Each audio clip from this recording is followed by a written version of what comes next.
Welcome to Fuller Butz, a behind-the-scenes plastic surgery podcast. Yes, you heard that right. Join your co-hosts, Dr. Sam Fuller and Dr. Dan Butz, board-certified plastic and reconstructive surgeons, on an exclusive full-access pass into the world of plastic surgery. Combining their expertise and training, Drs. Fuller and Butz will share medical insights, detailed explanations, and lighthearted humor to keep you entertained and informed. We're certain you'll become passionate about the plastic surgery specialty, and between debunking myths, uncovering truths, or just making you laugh out loud at their perspective on this creative and artistic field, we've got something for everyone. From tummy tucks to Botox and mommy makeovers to surgery do-overs, the Fuller Butz Podcast will surely satisfy your podcast fix. All right, now let's dive into this episode. Welcome back to the Fuller Butz Podcast. I'm Dr. Daniel Butz. I'm with my wonderful co-host, Dr. Samuel Fuller. It's the new year, 2025. How has it been starting out for you? Any resolutions started, broken? How you doing? 2025, are we out of our minds? It's going great. Dry January ended for me yesterday. Had one drink with a friend that was in town. But otherwise, trying to just do better work-life balance, trying to establish more hobbies besides podcasting, and just enjoying family, trying to get my kids to ride bikes without training wheels and pick sports that they enjoy. What about you? What's going on up in Milwaukee for 2025? It's been cold this week. It's been busy. I feel like I haven't had a chance to stop working since the new year started. Yeah, ice froze over, so we were like out skating on the lake, which was fun. I did a polar plunge, which was not so much fun, but had to just get out of the house. I don't know. Do you time yourself for how long you're in there, or do you just jump in and get out? I think the the water was like 32. It was really cold in Lake Michigan. So yeah, it was a quick dip, and my family bailed when they got to their ankles. So I did not dive all the way in. Yeah, look, always striving to be healthier, exercise more, just, that balance, and, get back from a long OR day. It's hard to do it, but I gotta, older we get, we gotta try to maintain. I'm excited for 2025. 2024 was a big growing year for us, adding new surgeons, getting them fully up and running. So it's the year ended up well, and seems to be rolling over, and lots of changes. We talked about some of these in our recent podcast, but I thought today we're going to kind of hit on what we kind of expect or think the trends will be in 2025, and how that might be different from 2024, and what's kind of changing in the world of plastic surgery.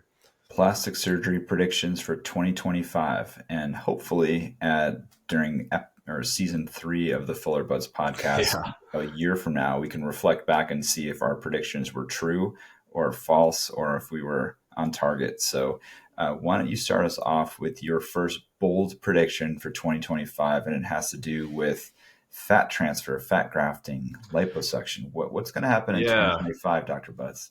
I think we've mentioned this a few times way back, this new product, AlloClae. I think it has a potential to kind of be, provide a new option in this fat grafting market. We see a lot of patients who just don't have a lot of fat to harvest, to transfer. So AlloClae is an off-the-shelf product in larger volumes, so 15 cc's and 30 cc's. It's still not commercially available yet. They're kind of working through the FDA clearance stuff. But from talking to colleagues and seeing some things, it seems very promising, long-lasting results. So filling in those hip dips we talked about, or we talk a lot about a bad liposuction as well from these centers. So someone has contoured anomalies from liposuction could be used for that. So I think it has a lot of promise. Again, we need to see the data, make sure it's really worth it for patients. But I think that could be an exciting new thing that will be available and hopefully rapidly expand.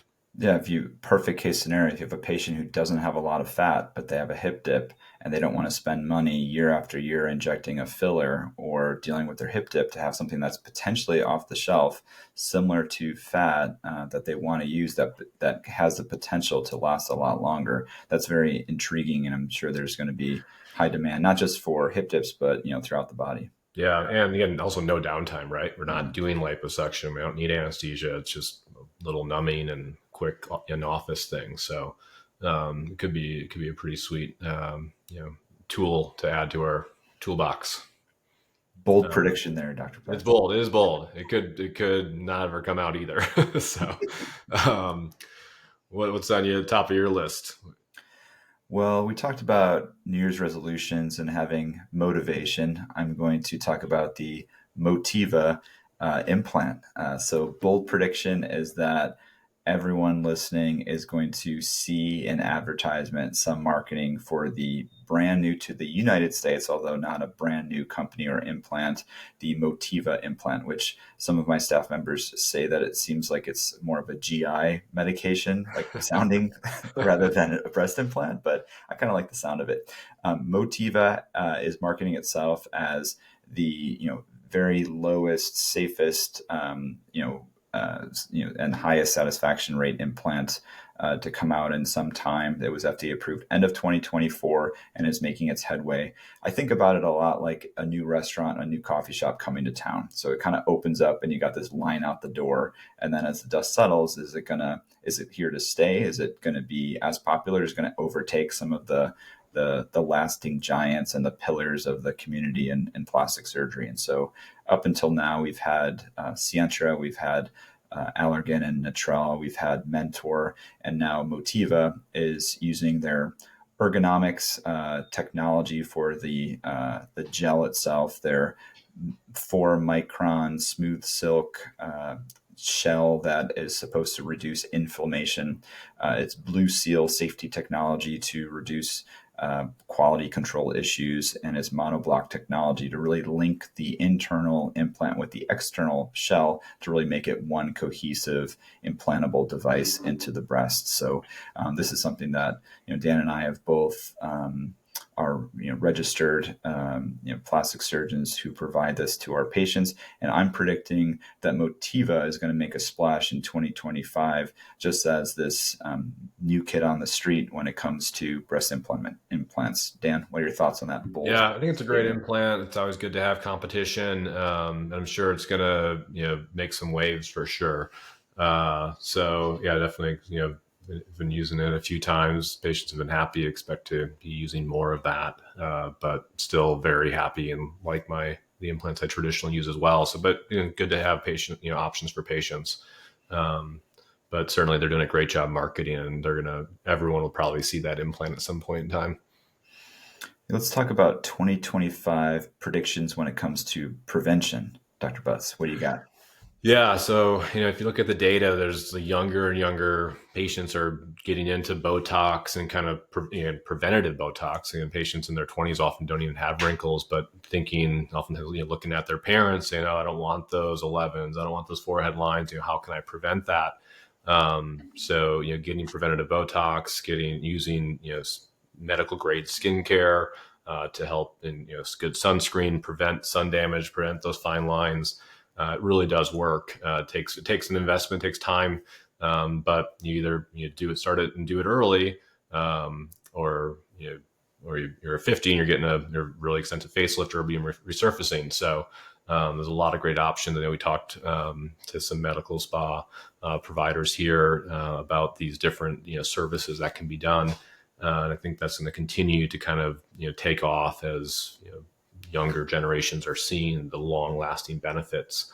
Just look at the Golden Girls versus celebrities in their 40s now. It's like night and day, and a lot of it's because they've been utilizing all of these newer technologies. And You watch a lot of Golden Girls? tons. I know. Yeah, they're my favorite.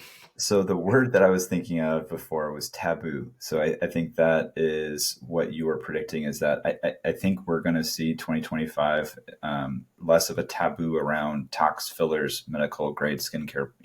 Everyone's doing it, and it should be normalized. It should be okay. These are safe things. We're not, putting in poisons and toxins into our body that is leading to undue harm. If you want to look refreshed, you want to maintain your beauty, you want to really invest now to not have to be paying for major, large surgical procedures and issues down the road, then Dr. Butz is predicting the younger population continues to push through with preventative plastic surgery. Yeah, I gotta give a shout out. One of our favorite things, is the forever young BBL, broadband light treatment. I mean, if you get 3 of these a year, literally it's been shown to kind of genetically reverse DNA damage. So it's pretty remarkable. If you're consistent with a very low, there's pretty low downtime, no downtime really. It's pretty little redness for a day, no flaking or anything like that. Can really dramatically improve your skin quality. Just got to be consistent. Awesome. So you mentioned taboo, and I think that kind of leads into, kind of a phrase we've heard a few times, the Pilates or kind of ballerina kind of body trend, which is very different from what we were, seeing a decade ago with the Kardashian BBLs. Want to talk about a little bit about that prediction? I think 2025 is really going to see that the natural, aesthetically pleasing plastic surgery goals are here to stay. That we're not trying to single out and only treat patients who want to look overdone, that really want these significant, drastic changes like you saw in the TV shows surrounding nip tuck and things, where it seems like if someone's going to get a breast augmentation, you're putting in these bowling balls inside of there. And that's just not the case currently. So I think 2025 is going to continue to see trends of smaller implants for patients who are high on fitness, high on working out, whether it is Pilates or other lifestyle choices, that they just want a refresh. They want to gain some upper pole fullness, and the safety features of the implants are wonderful. The downtime and recovery is very acceptable, and so I think it's very much more enticing and less taboo to have a small, breast implant or a minor liposuction or a mini tummy tuck or a smaller procedure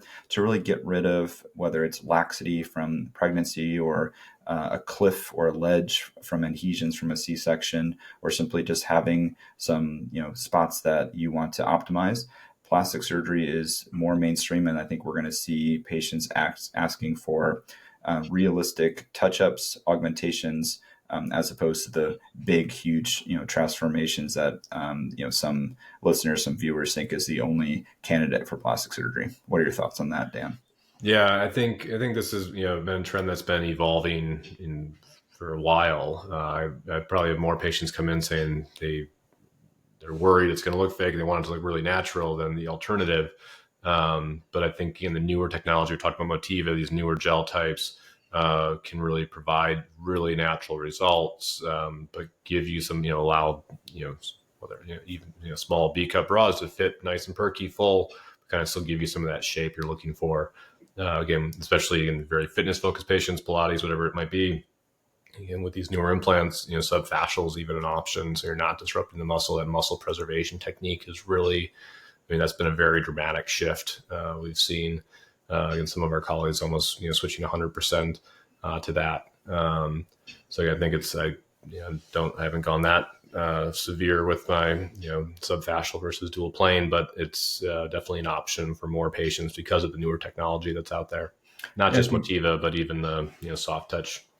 Yeah, I think just newer technology as far as anesthetics and, perioperative management. And I think just not having drains and having less nausea and having a recovery and, access to this to be done safely is optimal. And whereas, plastic surgery, think about it, 80s, 90s, similar to travel, it was expensive. It was hard to get to. Now you can get anywhere you want in a safe way. And I think that plastic surgery is also one of those things where we are attractive to patients who don't want a lot of different, issues. That maybe they just have a belly button hernia and a little bit of laxity, and we can touch that up. It doesn't have to be a massive transformation. And the goals that we're seeing is going to be more realistic, more of that ballerina body. Bold-faced prediction 2025. And spinning off of that, talking about, skin laxity things, and this is again rolling through 2024, but, the Ozempic skinny shots, I think more and more patients are having, getting easier access to these. I think as the companies are ramping up production, cost is going to come down. The more studies they do, they're often finding more, long-term medical benefits. Oftentimes if you're getting kind of more higher BMIs, but lowering that cardiovascular benefits, joint benefits. But again, the result being, skin laxity and more skin removal, tummy tuck, torsoplasties, whatever that might be, breast lifts, facelifts. So I think that's going to continue to, trend even higher than it has been. Yeah, I think the major drawbacks when it first came out was cost and side effects. And I think that both of those are being tweaked and worked on to make it more accessible, hopefully. And then also with having some changes in the pharmacokinetics so that you have less of the upset stomach, less of the nausea, throwing up, with that delayed gastric emptying. If they can minimize the side effects and make it more available and cost effective, then I think the patients are going to be reaping benefits from the overall health of being lighter, of having less heart, lung, joint problems that we're seeing. And we're going to be left with many patients who have lost weight in a sustainable way with laxity in their arms, thighs, belly, back, bra line. And we're going to continue to see those cases as huge wins and rewards for these patients who have worked hard and have really been committed to making themselves healthier. Was there one more? There's one more. There's one more, and I think we can both just hit on it. I think internal bras are here to stay. We talked about it last year, but I think that even more so, having some support. One patient described it as a insurance plan for like a trip. Just if you're going to invest a little bit in having an internal bra or a mesh, which is a dissolvable, usually suture-based framework that goes away within 6 months to 2 years to really give you a predictable result of where your implant's going to be. I think more patients are going to be opting for that, and more surgeons are going to be wanting to not, I wouldn't say roll the dice, but not have to deal with a revision as frequently, even if it's a 2% revision rate and it goes down to 1% or 1% goes down to 0.5%. Anything that you can do to optimize safety, to optimize patient satisfaction and results. And I think internal bras for that. Yeah, a few years ago I was kind of just mentioning it occasionally, and now I tell every patient about it because it's the more I use it, the more I just see again just subtle benefits from it, and some big benefits, but again, it's I think a really big change, a shift that's happened over the last several years. It's definitely going to continue. And one prediction to combine the two is that because of the new arrival of Motiva, I think internal bra is going to be even more important because of its lack of reaction. And I know Dan and I, we've talked about this on a few other episodes, but because your body's not really creating as much of an inflammation or a capsule or a pocket, I think even more so do we need to ensure that implant's going to stay where it needs to. Certainly that surgeon technique, you want to create a dimension just equal enough for the implant to fit in, but instead of relying on that patient's tissue to hold it into place when there's not going to be a lot of inflammation or reaction to it, I think an internal bra really helps to create a safe, reliable, consistent result. Yeah, absolutely. So yeah, I'm excited about 2025. I think it's going to be a great year. Keep on keeping on. Yeah, we'll see if these come to fruition or if there's something else that breaks the mold. But 2025 is going to be great, and hopefully more Fuller Butz episodes as well. Yeah, excellent. Well, we'll talk soon. All right, man. Take it easy. Yep.